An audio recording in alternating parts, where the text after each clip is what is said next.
Shorts போட்டதோட full video தான் இது. இன்றைக்கி நம்ம என்ன பார்க்க போகிறோம், சிக்கன் கிரேவி எப்படி செய்வது அதான் பார்க்க போகிறோம். என்ன மாதிரி பிகினர்ஸ்க்கெல்லாம் வந்து இது யூஸ்ஃபுல்லாக இருக்கும். மற்றபடி சமையல் நல்லா தெரிஞ்சவங்க வந்து இதை விட எப்படி நல்லா பண்ணலான்னு எனக்கு கமெண்ட் பண்ணுங்கள், நான் தெரிஞ்சுக்கிறேன்.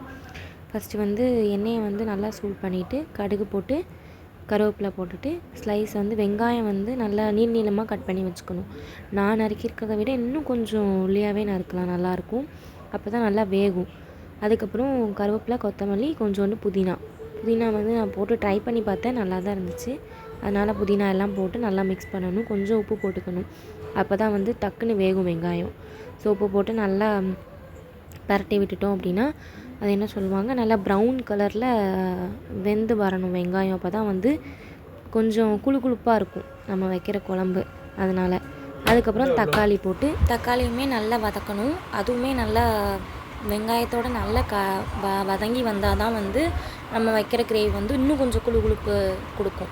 அதனால் அதுக்கப்புறம் நல்லா கொஞ்சம் வெந்த உடனே இஞ்சி பூண்டு பேஸ்ட் போட்டு பச்சை வாசனை போகிற அளவுக்கு நல்லா வதக்கிக்கணும். வதக்கிட்டு அதுக்கப்புறம் நம்மளுக்கே தெரியும் அப்படி தானே பச்சை வாசனை போயிட்டா இல்லையான்னு அந்தளவுக்கு வதக்கிக்கோங்க.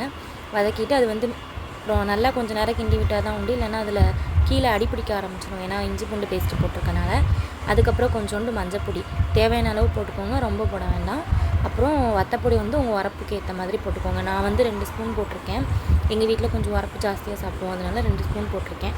அதுக்கப்புறம் சிக்கன் மசாலா, அதாவது குழம்பு மசாலா நான் கடையில் வாங்கி தான் யூஸ் பண்ணேன், வீட்டில் எதுவுமே ரெடிமேடெல்லாம் பண்ணி யூஸ் பண்ணலை.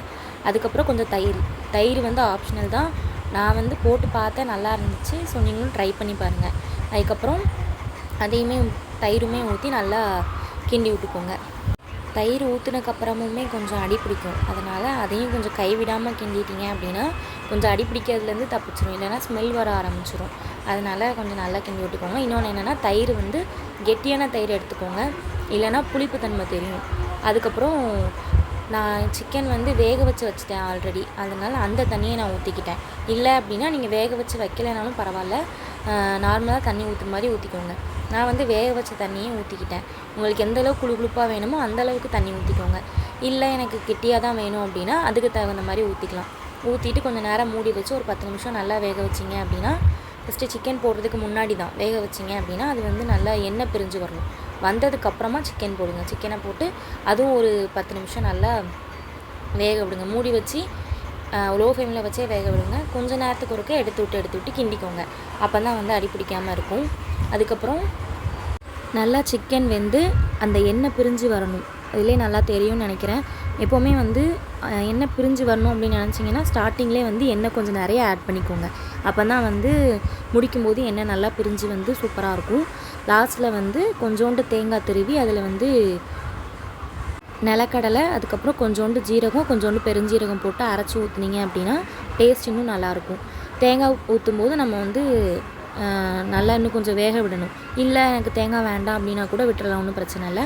தேங்காய் ஊற்றுறதுனால இன்னும் கொஞ்சம் நல்லா வேக விட்டு மூடி எடுத்துட்டிங்கன்னா அவ்வளோதான், முடிஞ்சது. சூப்பரான சுவையான சிக்கன் கிரேவி ரெடி. நீங்களும் வீட்டில் ட்ரை பண்ணி பாருங்கள்.